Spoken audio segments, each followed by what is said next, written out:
Buonasera e ben arrivati al caminetto di Milano Marittima per questo quarto appuntamento con il nostro consueto salotto. Questa sera parleremo di politica, ma non solo. Saluto subito gli ospiti. Siamo riusciti a portare da Verona a Milano Marittima in Romagna il sindaco di Verona, Flavio Tosi, che è anche il leader di Fare, poi ne parleremo.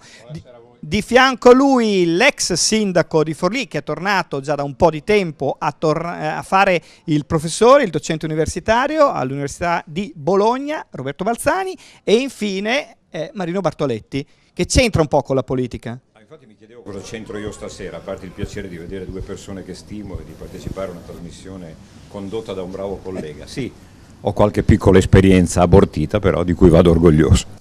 Questi due sindaci però hanno fatto un po' di storia nel loro territorio.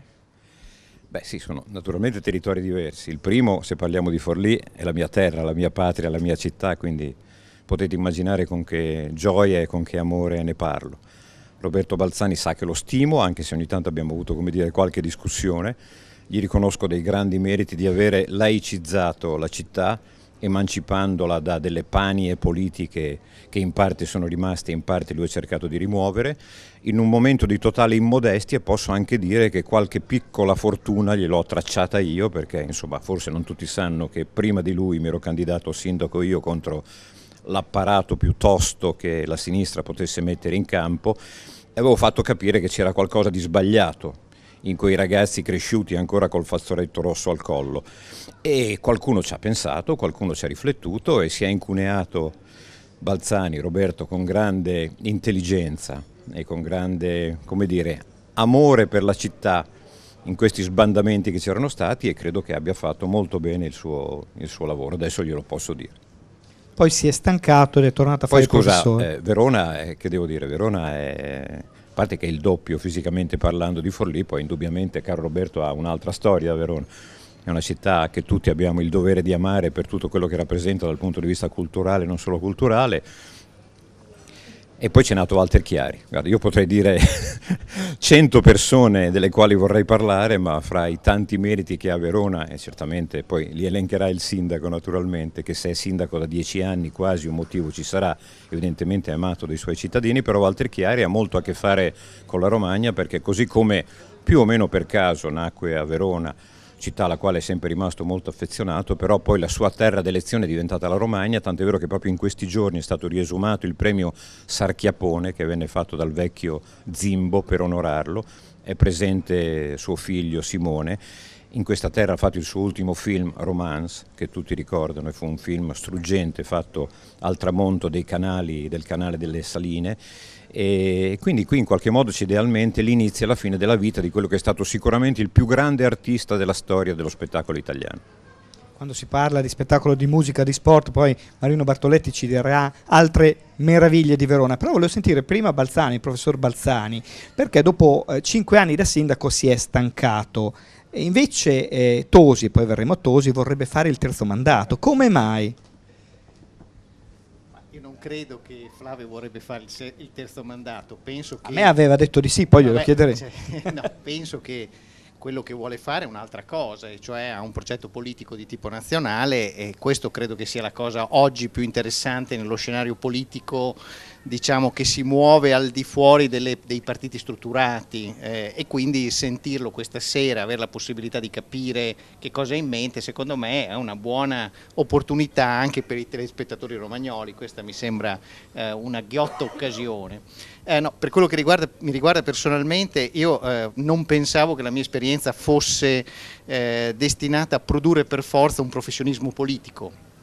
La mia era stata una scelta di servizio amministrativo fatta in un momento appunto di sfida vinta, e quindi mi ero posto l'obiettivo comunque di ritornare a fare il mio mestiere, e quindi di fare il professore universitario, che è una cosa che mi piace molto fare, quello per cui ho studiato tutta la vita. Devo dire che, diciamo, sono stato incoraggiato a ritornare a fare questo nel momento in cui ovviamente c'è stato anche uno scontro molto forte con, non tanto dentro la città, devo dire, perché poi alla fine nella realtà forlivese c'è stato un rapporto molto corretto e anche molto leale dentro il Consiglio Comunale. Su alcune grandi partite c'è stata sempre una sorta di, diciamo, di unanimità perlomeno nello spirito con cui si facevano le cose, certamente poteri forti di tipo regionale sono stati molto ma molto ostili, e con quelli prima o poi sono andato a sbattere. Ma sbattere relativamente, perché c'è stato, prima del ritorno a tempo pieno come professore universitario, anche il passaggio delle elezioni regionali con delle primarie che non sono state così scontate a favore dell'attuale presidente Bonaccini. Stiamo parlando di elezioni regionali. Io lì ho cercato di esportare le cose che avevo imparato, diciamo, e che secondo me non funzionavano. Cioè ho detto, prima di tornare a fare il mio mestiere, secondo me è importante che non solo i miei cittadini, ma in generale in Emilia-Romagna, certe cose diventino temi di discussione. Poi si perderà, è un evidente spazio testimoniale che mi sono preso, e ci ho provato anche in quel caso. Naturalmente lì stiamo parlando di un'opportunità che, diciamo, era molto più difficile da guadagnare, però diciamo che la mia è stata un'operazione fondamentalmente mirante a descrivere i sistemi di potere, analizzarli, decostruirli e poi mettere i cittadini di fronte alle scelte, non sulle retoriche, ma sulle cose come sono, appunto partendo da elementi del fare. Forse su questo Flavio ci potrebbe dire qualcosa. Allora andiamo agli elementi del fare con il sindaco Tosi, che fra l'altro viene da una kermesse di qualche giorno fa a Roma con oltre 1300 persone ad ascoltarlo. È stata una bella esperienza, un'altra bella esperienza di fare, no? Un altro passo in avanti. Intanto grazie e buonasera, fa piacere essere qua, tornare qua. Essere qua con un collega, perché secondo me quando uno è stato sindaco rimane sindaco tutta la vita, e ovviamente Marino Bartoletti insomma rappresenta una figura per le nostre generazioni, una figura mitica rispetto al mondo dello sport e la cronaca sportiva. Io credo che noi ci siamo chiamati a fare proprio per lo spirito con il quale un sindaco amministra la sua comunità, perché appunto, come diceva Marino Bartoletti, che evidenziava che il collega ha laicizzato la città di Forlì, ma perché è così che deve essere, cioè un sindaco deve amministrare al di là dell'ideologia, guardando i problemi e risolvendoli. E quindi noi stiamo cercando di portare avanti una linea politica che sia appunto non ideologica, perché anche adesso che si parla delle riforme, c'è chi cerca di banalizzare la cosa dicendo il centrodestra vota in un modo, il centrosinistra vota in un altro, che anche non è fra l'altro, perché basta guardare che sul fronte del no ti trovi l'estrema sinistra, Grillo, Berlusconi e Salvini, e quindi è difficile dire una parte politica. In realtà il confronto oggi, e anche lì è proprio un fatto di pragmatismo, è tra i reazionari, neanche i conservatori, perché il conservatore può avere una connotazione positiva, il conservatore potrebbe essere uno che vuole conservare dei valori, degli ideali, il reazionario è quello che si oppone al cambiamento. E quindi secondo me oggi, ed è gran parte della politica italiana si può mettere in queste categorie, e non solo la politica ma anche molta parte di dirigenza pubblica, di chi ha responsabilità di governo a vari livelli. Ci sono i reazionari, quelli che non vogliono cambiare nulla, a nessun costo, gli va bene così, e poi ci sono i riformisti, cioè quelli che vogliono provare a cambiare. E quindi io credo che oggi questo Paese abbia un bisogno disperato di provare a cambiare, e quindi per questo dico bisogna modificare l'impostazione di quello che era insomma il vecchio schema della politica centrodestra centrosinistra, perché non è più così, perché anche appunto sul referendum si vede che quel tipo di categorie non funzionano più, e quindi c'è tra chi vuole fare le cose, vuole provare a portare un contributo positivo, e chi invece fa demagogia, populismo, tende al tanto peggio tanto meglio, che è una cosa bruttissima nelle categorie della politica. Però oggi tanti lavorano su quello, cioè dicendo spero che le cose vadano male perché io prendo più voti, ma se le cose vanno male ci rimettono i cittadini. Però, visto che è stato già tirato fuori indirettamente il referendum, i reazionari che non sono presenti, a meno che non lo sia Balzani, dicono anche che è una riforma che peggiora la Costituzione, sindaco. Quindi quelli che propongono il no lo propongono per quel motivo. Si peggiora la democrazia di questo Paese. Allora, proprio andando sui contenuti, perché il rischio di questo referendum è un po' sbagliato anche il Presidente. Ha sbagliato. Lui ha detto una cosa che ci sta, cioè il Presidente del Consiglio dice: siccome io mi sono giocato tutto su queste riforme, se non passano vado a casa. È che dicendo questo ha fatto la stessa cosa il leader della Gran Bretagna. No, ma ha dato un assist formidabile a chi è contro di lui, per dire allora votiamo no, non tanto sui contenuti, perché sui contenuti l'elettore di centrodestra naturalmente voterebbe sì sui contenuti. Però dicono votiamo no per mandare a casa lui, perché dico sui contenuti, perché se uno confronta la devolution, che fu l'altra riforma costituzionale del 2005, quindi 10 anni fa, e questo dà la misura di quanto ci vuole approvare la Costituzione in questo Paese, a modificare la Costituzione, 10 anni, e se non passa sto giro qua altri 10 anni, quindi siamo finiti se non passa sto giro, finiti secondo me come Paese se non passa le riforme stavolta.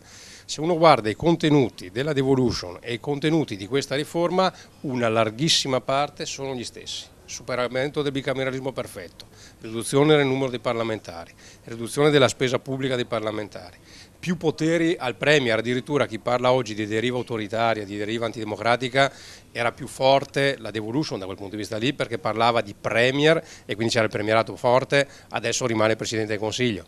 Quindi per questo dico, se uno guarda i contenuti, un elettore di centrodestra a cui viene detto che si va verso la governabilità e verso più poteri al governo e verso una distinzione netta fra quelli che sono i poteri del governo e i poteri delle regioni, che oggi è un casino di ricorsi gli uni contro gli altri, sui contenuti, tant'è che queste riforme all'inizio Forza Italia le ha votate.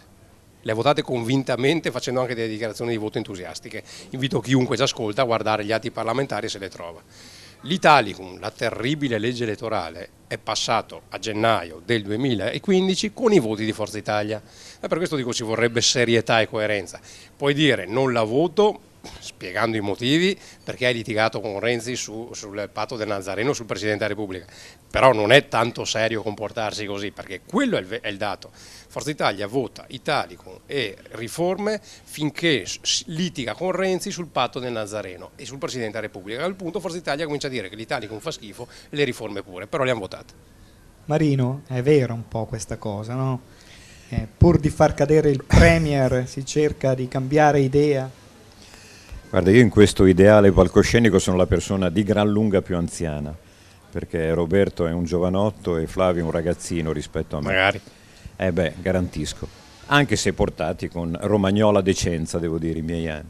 Io sono cresciuto veramente quasi rintronato dalla storia che la nostra Costituzione fosse la Costituzione più bella del mondo, e a un certo punto ci ho quasi creduto, devo dire. E tutto sommato devo dire che, considerando i tempi in cui è stata fatta, a Cipicchia non era fatta male, sinceramente. Proviamo a ricordarci. Io le macerie della guerra ho l'età per ricordarle ancora.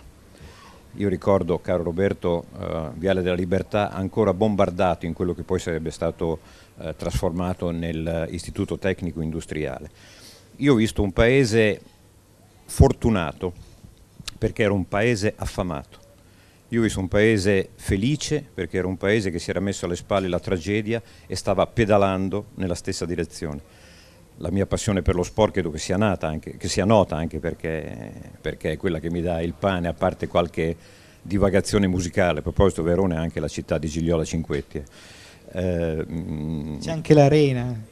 Sì, c'è anche l'arena e anche tante Credo altre piccole cose. Date un certo zucchero a settembre. Io naturalmente provo a scherzare perché sono veramente la presenza laica e minoritaria rispetto a due, non posso dire professionisti della politica perché credo che si offenderebbero, però a due signori che hanno esercitato molto bene le loro funzioni e le stanno attualmente esercitando bene. Allora, quell'Italia del dopoguerra si rimise in piedi, e lo dico amando la bicicletta, pedalando, e non soltanto nel senso metaforico del termine, ma pedalando veramente, perché fu pedalando che l'Italia tornò a lavorare, pedalando che l'Italia tornò a divertirsi, pedalando che l'Italia tornò a vincere, grazie ai due grandi campioni che ridiedero l'orgoglio a questo paese, Coppi e Bartali, che non divisero la nazione, anzi la unirono nella nuova fierezza che stava in qualche modo rinascendo.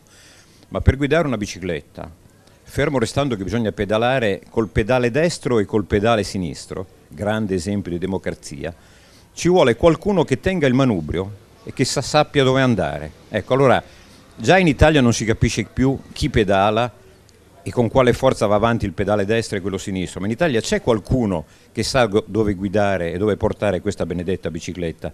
Sono andato un po' fuori tema, ma soltanto per dirvi che secondo me la Costituzione ha dei valori nei quali io mi riconosco profondamente, al di là della retorica della quale sono stato imbevuto. Però se la devo cambiare a queste condizioni, con questa fretta e con questa tigna che c'è attorno, allora faccio delle profonde riflessioni dettate anche dalla mia vetusta anagrafe. Qui chiedo al professore, in veste di professore di storia contemporanea, non di politico, non di iscritto al PD ancora, no? Certo. Direzione. Con un'area un po' repubblicana? Come? Con un'area un po' repubblicana? No, questa è la mia formazione. Perché mi dicono che i repubblicani sostengono tutti Tosi adesso. Ah sì? Dice magari, però ho letto un articolo. Posso dire una cosa sui repubblicani? Allora, mio nonno, Roberto, ti divertirà la cosa, repubblicano autentico, veramente repubblicano radicato, romagnolo repubblicano, tu puoi capire che cosa voglia dire, Flavio forse un pochino meno, volle morire con davanti a sé le immagini di Mazzini e di Garibaldi. E quando mia nonna si stracciò le vesti dicendo tu devi morire con davanti l'immagine della Madonna, lui disse hanno fatto più Mazzini e Garibaldi della Madonna per l'Italia. Allora professore, a parte la battuta del Partito Repubblicano che avrà letto qualcuno, no? Che sostiene Tosi, mi chiedo, questa Costituzione è la più bella del mondo? Si può effettivamente modificare dopo tanti anni? Beh, è già stata modificata nel corso di questi anni varie volte, anzitutto. Diciamo che la storia della Costituzione è una storia prima di tutto di attuazione della Costituzione che dura moltissimi anni, perché se noi pensiamo alla legge istitutiva delle regioni a statuto ordinario che è del 1968, la legge istitutiva del referendum abrogativo che è del 1970, noi ci rendiamo conto che praticamente trascorrono quasi più di 20 anni perché la Costituzione diventi effettiva e quindi c'è una fase diciamo ascendente della Costituzione. Poi in realtà il tema soprattutto della parte ordinamentale della Costituzione, cioè non tanto quella dei principi e anche delle battaglie sociali eccetera eccetera, quanto quella ordinamentale comincia a diventare oggetto di discussione, noi sappiamo a partire dagli anni '80, incominciano lì le prime commissioni bicamerali eccetera eccetera. Qual è il tema? Secondo me che è un po' una cosa che anche Marino ha sollevato, e cioè cambiare le Costituzioni di solito lo fanno gli eventi, cioè catastrofi nazionali, guerre, la guerra di Algeria, sconfitte militari, cambiamenti di regime, di solito sono questi i grandi diciamo, passaggi, oppure assemblee costituenti che naturalmente elaborano una sorta di pensiero costituente, come fu il caso della nostra, che fortunatamente nacque iperdivisa, perché lì c'erano stati 20 anni di dittatura, non sapevano neanche cosa fosse la democrazia, non riuscivano neanche a percepirla come discussione.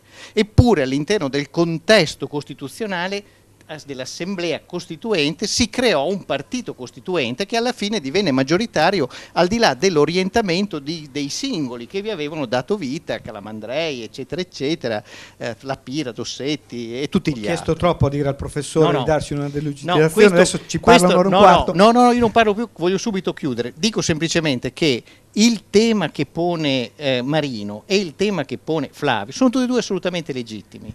Flavio pone in evidenza l'elemento, diciamolo così, funzionale della struttura democratica, cioè l'esigenza di avere per esempio la fine del bicameralismo perfetto, un numero di parlamentari che sia decisamente meno numeroso di quello che abbiamo, e queste sono esigenze diciamo reali del funzionamento della macchina diciamo dello Stato. Dall'altra parte noi abbiamo però il tema che queste trasformazioni non sono nate in un contesto costituente, sono il frutto di un accordo parlamentare, fra l'altro generato da un Parlamento eletto con una cosa che si chiama il porcellum, cioè praticamente nominato da un numero ristrettissimo di persone. Non dobbiamo dimenticare questo, perché questa è la Camera attuale, cioè non diciamo una Camera rappresentativa eletta con il sistema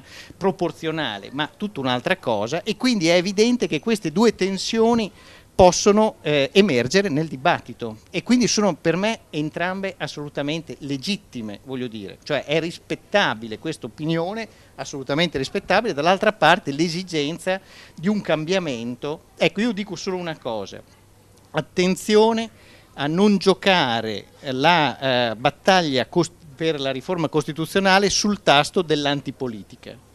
La cosa che potrebbero fare, l'errore più grande che potrebbero fare i partiti è quello di dire mandiamo a casa metà dei parlamentari, perché quello vuol dire perdere le elezioni dopo, perché se si crea il clima di antipolitica, poi quelli che vincono le elezioni politiche non è detto che siano i partiti che hanno fatto il cambiamento costituzionale.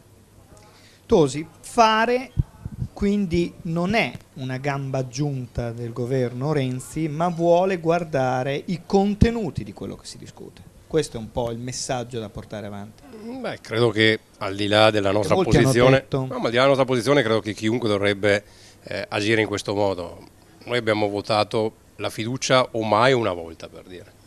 Abbiamo votato pochi provvedimenti in senso positivo, qualche volta il voto è stato pesante perché appunto abbiamo votato sì al voto finale sulle riforme, abbiamo dato un voto pesante anche sull'ultima riforma, diciamo provvedimento di bilancio legato agli enti locali che è stato votato qualche settimana fa, e anche lì perché? Perché condividiamo i contenuti e quindi ci pare giusto anche votarlo. E credo che questo dovrebbe essere l'approccio, cioè tu guardi i provvedimenti così è come anche le proposte che facciamo, cioè non è che facciamo delle proposte demagogiche per dire faccio una proposta forte così prendo 10 voti in più, preferiamo fare delle proposte che ci stiano vuol dire che siano anche sostenibili economicamente, perché tu non puoi fare delle proposte sapendo che non passano perché comunque non c'è la copertura, è giusto fare delle proposte che pensi che possano passare perché da un punto di vista finanziario ci stanno. E a quel punto parli col governo, perché se tu sei rispettoso e serio ottieni anche rispetto reciprocamente, e a quel punto ti confronti col governo dicendo guarda io ho fatto queste 3 proposte, se magari su una, su 2, modificandole c'è possibilità che passino, ma perché c'è questo atteggiamento di serietà reciproca. Se il governo riteniamo che faccia una proposta buona per il Paese, facciamo delle proposte di modifica, comunque la possiamo votare, viceversa se anche noi facciamo delle proposte che sono secondo noi corrette e compatibili con quelle che sono le casse e la possibilità di questo Paese, ci aspettiamo che possano passare, e questo è l'atteggiamento di dialogo che c'è.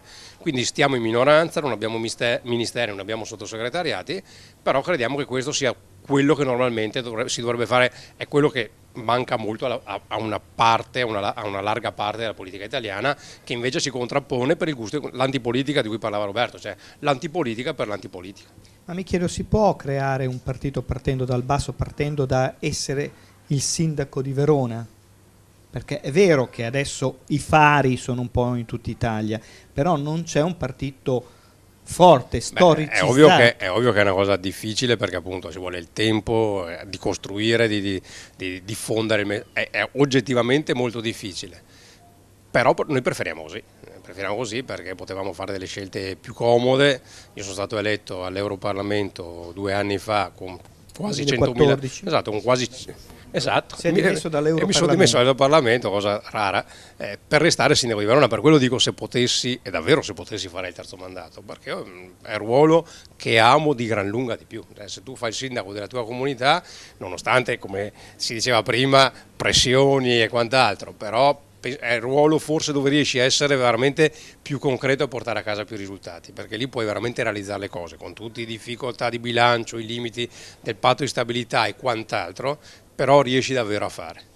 E fare può dialogare con altri partiti in questo momento? Ma noi ci confrontiamo con tutti in maniera trasversale proprio sui contenuti, cioè, siccome secondo noi questo Paese in qualche modo va portato fuori dalle secche, quindi bisogna aiutare le riforme a partire dalla riforma della Costituzione, ma poi ce ne sono tante altre che secondo me arriveranno alla prossima legislatura, cioè la vera legislatura riformatrice sarà la prossima. Perché? Perché se passa il referendum a novembre tu hai, combinando l'italico e la riforma, avrai un sistema governabile, perché adesso chi sta all'opposizione lamenta il fatto che Renzi non sia stato eletto dai cittadini, che Letta non sia stato eletto dai cittadini, che Monti non sia stato eletto dai cittadini. È vero, ma perché? Perché c'è un sistema elettorale tale per cui uno non vince le elezioni, perché oggi le elezioni è improbabile vincerle, e devi fare degli accordi sotto banco o esplicite con una parte dell'opposizione per stare in piedi. E quindi è difficile fare le grandi riforme con una situazione di quasi ingovernabilità. Se invece alla fine il sistema elettorale che nascerà assomiglierà quello dei comuni, è meglio perché ci sono le preferenze per tutti e quindi ti scegli davvero chi viene eletto.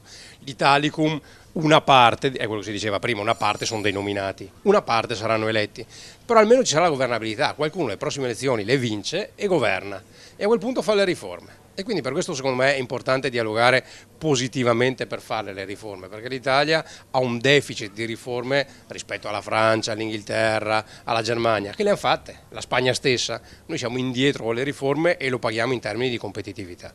Ci fermiamo per qualche minuto, torniamo subito al Salotto al Caminetto.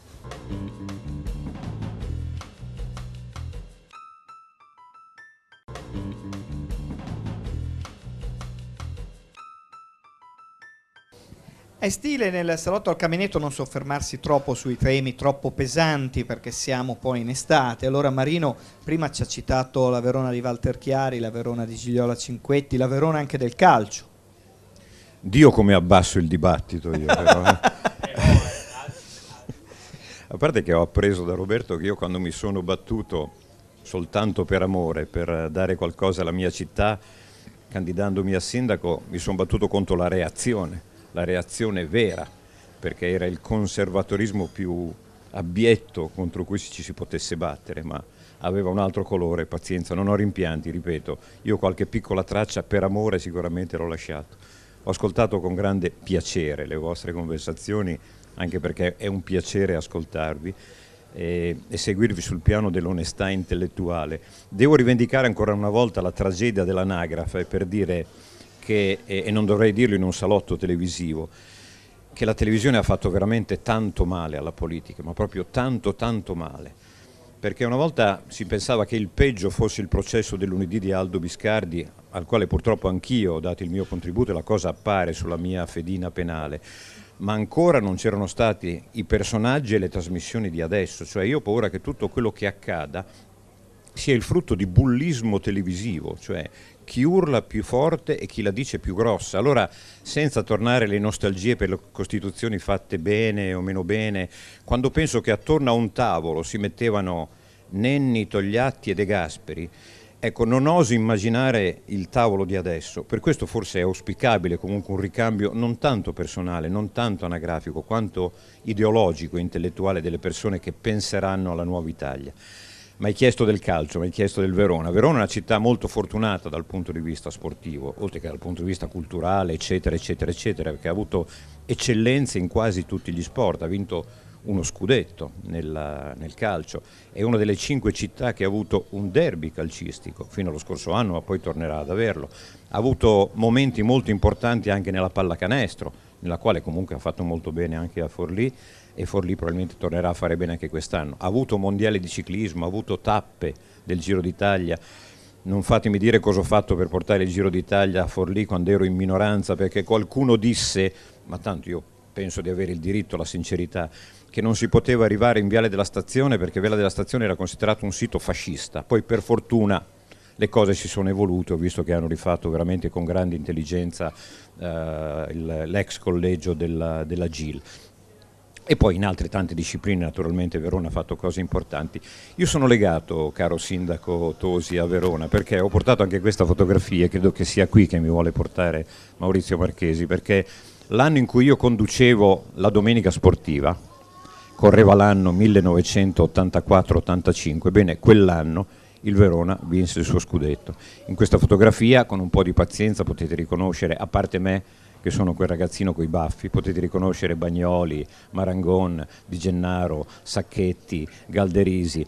Fu un anno bello, importante, storicamente importante per il calcio italiano, in cui vinse una squadra laica, questo è poco ma è sicuro, e la storia dice che quell'anno lo scudetto venne vinto perché è stato l'unico anno in cui venne applicato il sorteggio arbitrale, cioè gli arbitri non erano indicati, mandati, chiamati, erano sorteggiati, e quell'anno arrivò primo il Verona e secondo il Torino.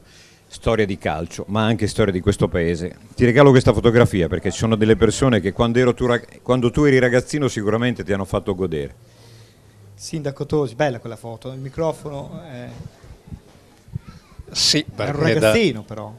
Cos'erano? Io ho cominciato ad andare a vedere l'Hellas nell'81-82, allora... quindi avevo 12 anni. E quell'anno, quest'anno, quello dello scudetto, quelle in casa le ho viste tutte e sono riuscito ad andare anche qualche trasferta perché ero ancora giovane, insomma avevo 15 anni, quindi, però qualche trasferta vicina riuscii ad andare.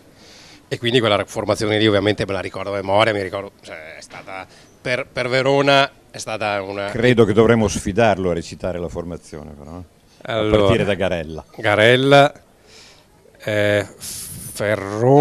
Ferroni, Marangon, Tricella, Fontolan, Brigel, Fanna, Volpati, Galderisi, Di Gennaro, Elchier. Va bene? Sì, sì. Io ne Non so, conosco se ne 4-5. non so se ne ha detti 11 o 12. No, però no, 11, insomma, 11, 11. sì. Non ho capito, il numero 11 era? Elchier. Elchier che E fece Galderisi un gol- 9. Elchier che fece un gol a piede nudo perché aveva perso la scarpa contro il Con Napoli. la Juve che Ah, con la protestò Juve. dicendo che non si poteva segnare senza scarpa, che gli avevano fatto fallo loro cercando di falciarlo. fra Era un l'altro. tale demonio che senza scarpa tirò una sassata che naturalmente batté la Juventus, grande sconfitta di quell'anno. Torno un attimo sulla politica, ma su Verona. Come Ci si divertivamo tanto, perché dobbiamo No, un tornare sulla attimo, politica? una curiosità, come si fa ad amministrare una città e farsi voler bene dai cittadini? Perché io leggo spesso sulle pagine Facebook dei sindaci, anche Romagnoli e Balzani poi lo sa, che sono più le critiche. C'è il marciapiede con le buche, c'è il cassonetto spostato, c'è quella manifestazione che fa rumore, c'è quell'altra manifestazione che Ma non credo piace. che se facciamo le varie categorie che ci sono, il sindaco, il parlamentare, l'europarlamentare, chi sta in regione, io credo che oggi la categoria che comunque è considerata più vicina, magari con delle critiche, perché guai che non si fossero, anzi è normale che ci siano, però credo che la categoria ancora tutto sommato più vicina al cittadino e che può essere ancora considerata ben voluta è quella degli amministratori locali, perché il cittadino sa se e quanto lavori, se e quanto ti impegni.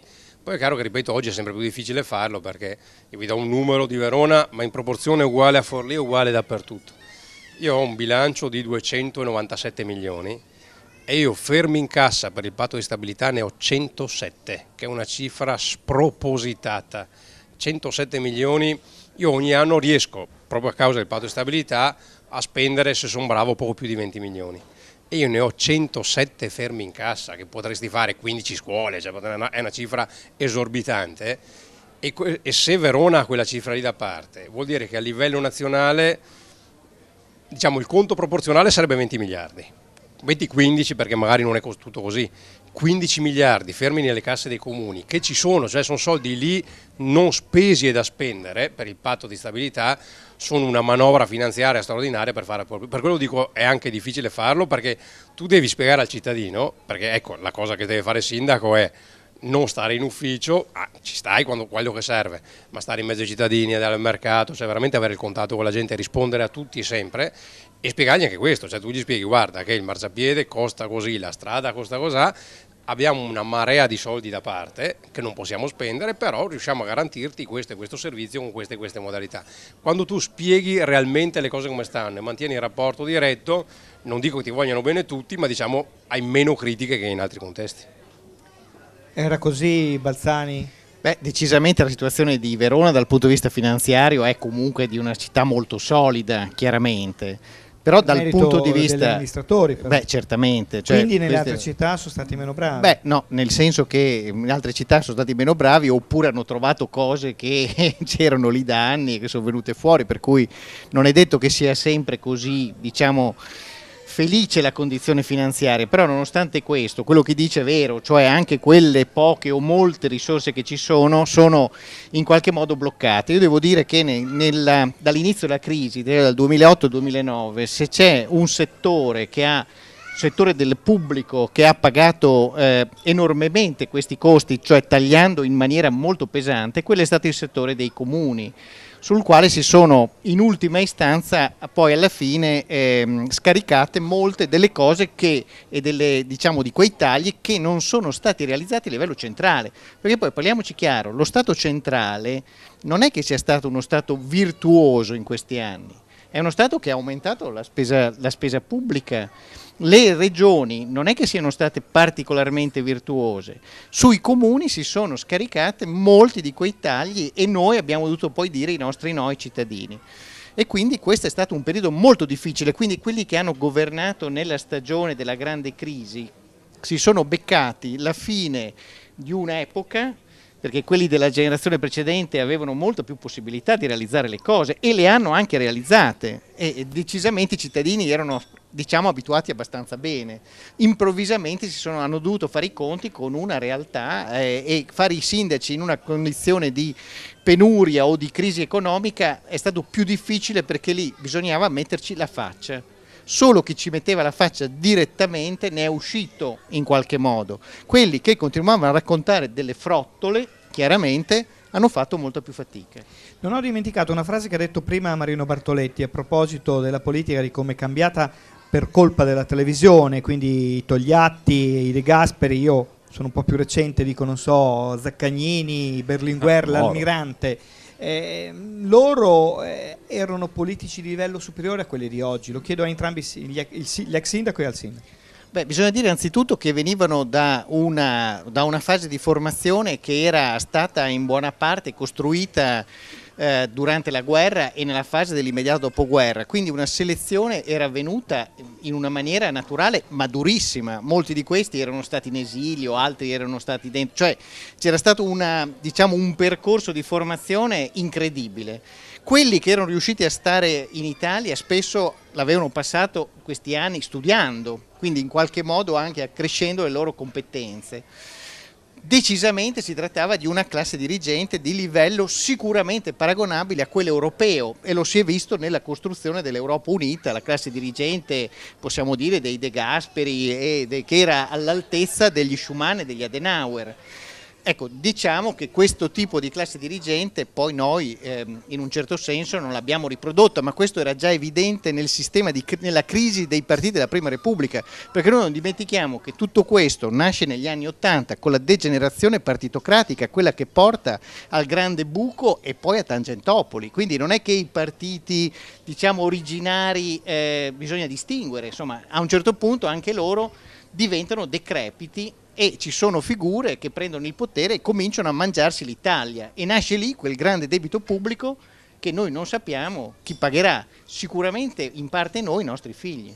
Tosi, oggi vince chi urla più forte, chi sbraita contro i rom, gli immigrati, così faccio riferimento casuale al leader dell'ex il paragone che ha fatto Marino Bartoletti è intelligentissimo, perché quando ha citato Aldo Biscardi, ce lo ricordiamo tutti, i primi anni del processo del lunedì, ed è stato il primo a inventarsi questa trasmissione cacciarona, tutti contro tutti, che litigavano, se ne dicevano di tutti i colori. E in effetti, pensandoci, poi le trasmissioni, i talk televisivi sono andati quasi tutti in quella direzione, lo stesso tipo di genesi, ovvero sia chi urla di più, chi baruffa, l'importante è l'audience al di là dei contenuti.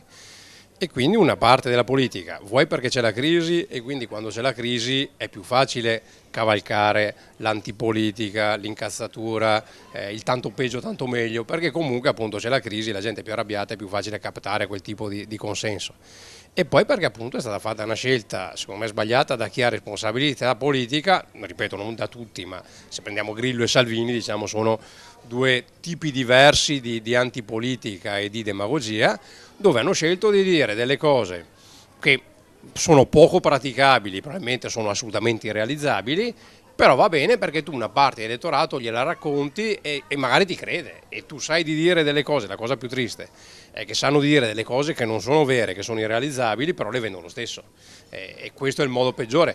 Si ricordava prima, e la ricordava prima Roberto, i padri costituenti, e lì è l'esempio della vera politica, quella altissima e nobilissima, cioè si mettono assieme democristiani e comunisti, quindi il diavolo e l'acqua santa, a parte in verità chi vuole li valuta uno, chi vuole valuta l'altro, ma comunque due cose completamente opposte, diverse, e scrivono insieme quella che per allora, perché in effetti è vero, per allora era una splendida Costituzione, e la scrivono assieme due parti che erano distanti in maniera abissale l'una dall'altra, però dicono c'è da costruire il paese, c'è l'interesse del paese e lo scriviamo assieme. Magari la politica tornasse a essere così.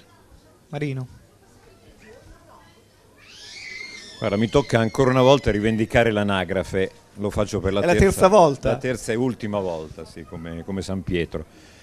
La cosa incredibile è che l'Italia più bella deve sempre nascere, come diceva Roberto prima, da qualche tragedia, da qualche disgrazia, e Dio sa quanto fu immane la tragedia della guerra preceduta dalla dittatura. D'altra parte l'unica guerra mondiale che abbiamo vinto l'abbiamo vinta dopo Caporetto, quindi abbiamo sempre bisogno di una defibrillazione, diciamo così. Forse abbiamo bisogno veramente delle macerie noi per fare qualcosa di importante. come ha detto Flavio un attimo fa, quella Costituzione era bellissima per quei tempi, poi 2 anni dopo tornarono a litigare e a scannarsi, perché con le elezioni del 48 non furono esattamente rose e fiori, anzi si sfiorò la guerra civile nel famoso luglio del 1948, Bartali o non Bartali, attentato a Togliatti o non attentato a Togliatti. Io ho il dubbio che questo Paese abbia bisogno di vedere le macerie fisiche per spaventarsi e dare il meglio di sé. Quello che mi preoccupa è che adesso ci sono ugualmente delle macerie, ma non sono percepibili, non sono palpabili, non sono toccabili, perché comunque quell'Italia venne ricostruita in una decina d'anni e mi resta da capire perché l'Aquila non viene ricostruita nello stesso periodo, avendo forse dei fondi superiori e anche dei mezzi tecnici superiori. A me fanno paura le macerie che non si vedono. Le macerie dei ragazzi che comunque partono da basi culturali e anche di benessere personale, che pretende l'iPhone in tasca, non dico neanche più il motorino perché siamo abbondantemente oltre, ma uno stato di benessere al quale li abbiamo ridotti forse per colpa nostra. Parlo io da vecchio papà e da giovane nonno. Diciamo che noi, e metto dentro anche la loro generazione, abbiamo, come dire, acquisito uno spirito di sacrificio e abbiamo avuto dei maestri sicuramente migliori e superiori di quanto non abbiano i ragazzi di adesso, che forse non hanno la capacità di soffrire e ai quali sinceramente non forniamo dei buonissimi esempi. Fra i progetti, no, rimango a fare, fra i progetti di fare, prima il sindaco ha detto noi proponiamo delle cose dove ci sia una copertura finanziaria e dove sia fattibile, non facciamo come gli altri. Però mi pare di aver letto proprio in questi giorni il reddito per l'imprenditore. Non ci sono i soldi. No, allora è utilizzare diversamente i soldi che oggi già vengono utilizzati per la cassa integrazione. Adesso Renzi parla di dare quel sussidio di 320 euro al mese ad alcune famiglie. Grillo la spara grossissima dicendo il reddito di cittadinanza, dicendo dei numeri, perché Renzi comunque parla di soldi che ci sono. Grillo butta lì dei numeri che non ci sono neanche lontanamente. Come Salvini parla della flat tax al 15%, che se uno, perché poi bisogna andare a prendere i conti dello Stato, se uno applicasse la flat tax al 15%, cosa vuol dire? Flat tax al 15% vuol dire che tutti indistintamente pagano il 15% di tasse, qualsiasi reddito abbiano. Se tu applichi la flat tax al 15%, i conti dello Stato sballano di 92 miliardi. Quello verrebbero a mancare a casa dello Stato, quindi puoi raccontarla, ma è impraticabile. A quanto è praticabile la flat tax? Al 25-26%, ovvero sia tutti pagano, però è chiaro che oggi c'è anche chi paga meno del 25-26%. Allora se tu dici 25-26, una parte della platea elettorale si incazza perché dice no, io non voglio pagare di più. Se tu dici 15, che è meno di chiunque, allora tu dici oh, che bello, però non è vero. E allora, per quanto riguarda la proposta del reddito, per dire, anziché dare i soldi della cassa integrazione a babbo morto, cioè quando l'impresa salta, io do 800 euro al mese a un ex lavoratore per 1 anno o per 2 e dopo fra 1 anno o 2 al 9 su 10 finisce disoccupato. E lo stesso vale per dare un sussidio temporaneo di 320 euro al mese. Piuttosto quei soldi lì li dai nel primo caso all'impresa che è in difficoltà. L'impresa che è in difficoltà, se gli dai quei soldi lì facilmente sta in piedi, perché con quella cifra sta in piedi. Se l'imprenditore non scappa coi soldi? Beh, è chiaro che dopo devi usare delle misure adeguate. La gran parte di chi va in crisi quasi sempre sono crisi vera, perché la crisi è vera, e quindi fa di tutto anche per stare in piedi. Poi ci sono state delle leggi forse nate nel momento sbagliato, quella del concordato in continuità, che dopo ci sono i furbi che dicono, che non è il fallimento, perché il fallimento è disonorevole e ha una serie di altre conseguenze.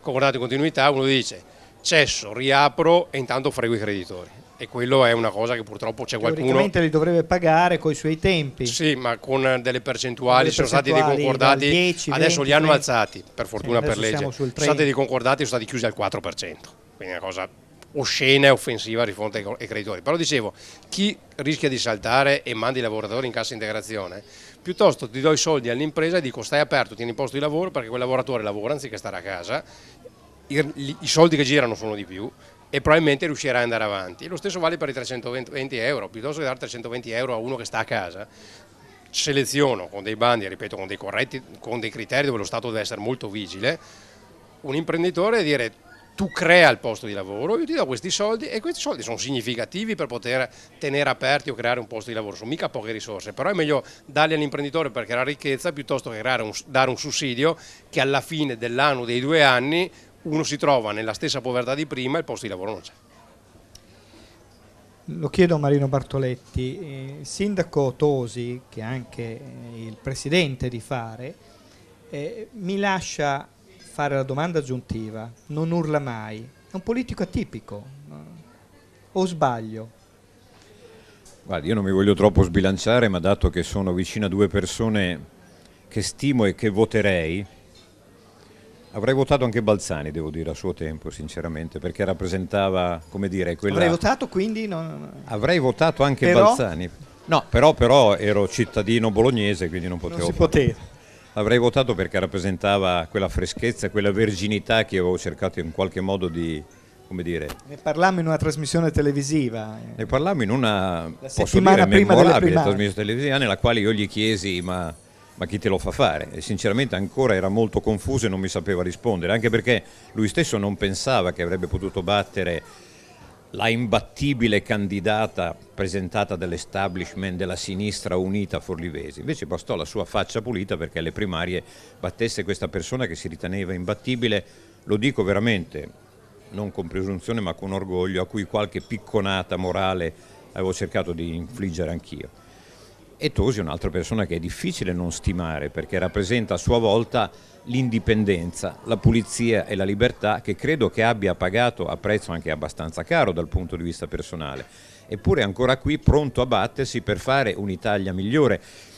Consentimi qualche piccola diffidenza, non dettata dall'anagrafe in questo caso, ma da uno scetticismo naturale, perché io veramente credo di aver avuto la fortuna di vivere, essendo nato nella prima metà del secolo scorso, seppure per pochi mesi, l'Italia più bella, l'Italia della speranza, l'Italia che pedalava, l'Italia che guardava avanti, l'Italia che portò al boom economico, l'Italia, lasciamelo dire, che portò alle Olimpiadi di Roma del 1960. Forse vi farà ridere questo accostamento, ma quello fu uno snodo nel quale, grazie alla nostra genialità, alla nostra italianità, accadde che il mondo tornò veramente nuovamente a innamorarsi dell'Italia, a cui erano state date queste Olimpiadi, dicendo vabbè, avete dimostrato di non sapere fare niente, vediamo se sapete fare le Olimpiadi. Furono Olimpiadi strepitose, straordinarie, nella quale dimostrammo quello che sono capaci di fare gli italiani quando sono scampati alla paura. Io non dirò neanche sotto tortura che ho una forte diffidenza sul fatto che Roma voglia riportare le Olimpiadi nel 2024, perché ci mancherebbe solo questo a Roma, ma questo lo tagliamo dalla registrazione, mentre nel 60 furono molto importanti. Allora io ho vissuto sicuramente l'Italia più bella, che è stata quella, però con la mia piccola cognizione di causa devo dire che in questo momento sto, per quanto mi riguarda, vivendo l'Italia più brutta. Benvengano persone come Tosi che, con innocenza mi verrebbe da dire, con verginità mi verrebbe da dire, credendo in quello che fa, cerca di fare un'Italia migliore. Tosi ama la sua terra, la sua Verona, ma anche il suo Veneto. Ricordiamo che alle elezioni regionali da solo in un mese e mezzo, un mese poco più, è riuscito a ottenere quasi il 12%. Come ama la sua terra Roberto Balzani, che faceva il sindaco, fa il professore e riesce anche a scrivere a Marcordo Romagna, 4 mani, insieme a Giancarlo Mazzucca, il direttore storico del Carlino, La Nazione, Il Giorno. Cosa c'è?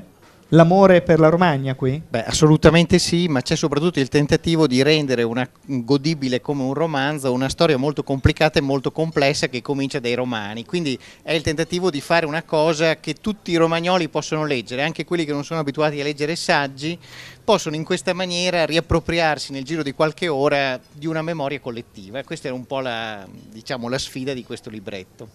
Balzani, chiedo anche, poi chiudiamo con il sindaco Tosi, ma un politico che non urla mai può avere fortuna?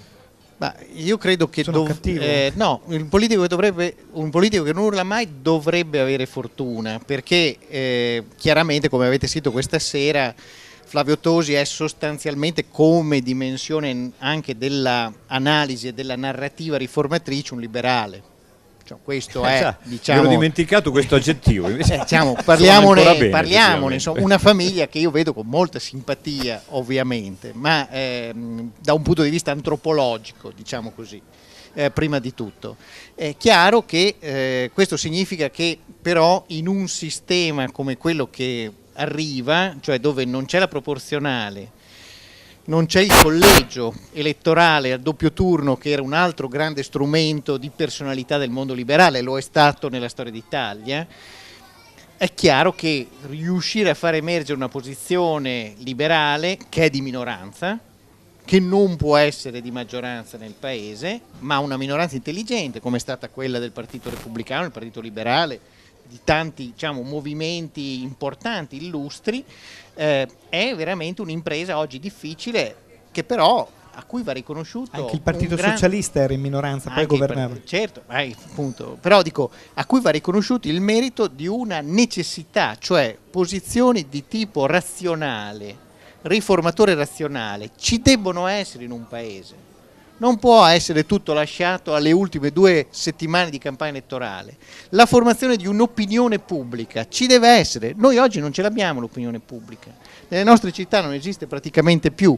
Ecco perché io credo che tutto questo sia di buon auspicio per il nostro paese. Siamo in chiusura, svelo solo un aneddoto, gli ospiti lo sanno, doveva essere con noi ma non sono riuscito a convincere non tanto lui ma il suo capo ufficio stampa, anche il sindaco di Napoli, perché è un esempio differente ma simile a quello di Flavio Tosi. Chiedo in chiusura a Tosi, 2017 se non erro scade il mandato da sindaco e difficilmente ci sarà l'ipotesi che è lì nelle Camere, fra la Camera e il Senato, l'ipotesi di un terzo mandato. Cosa farà Tosi?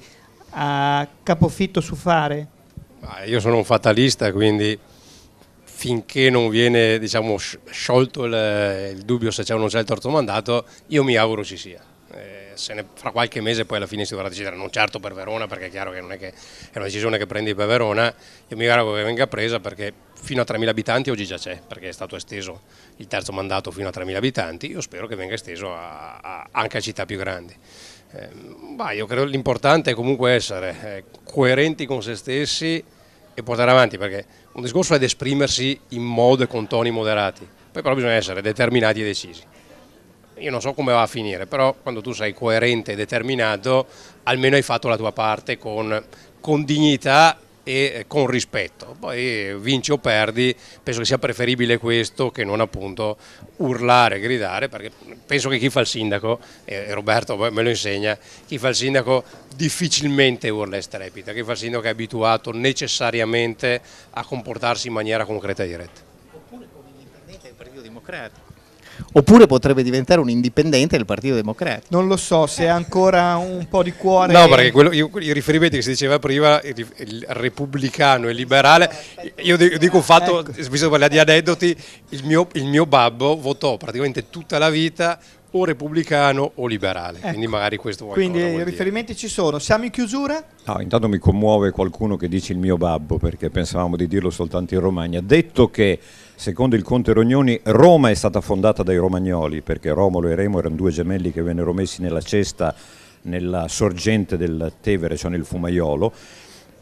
Un mio amico collega di Verona mi disse che la matrice del nome Verona è Roma, guai a Roma. Grazie a Marino Bartoletti, Roberto Bazzani e Flavio Tosi. Potremmo continuare ancora un'ora, intanto si ride. Buona serata a tutti, arrivederci dal Salotto al Caminetto.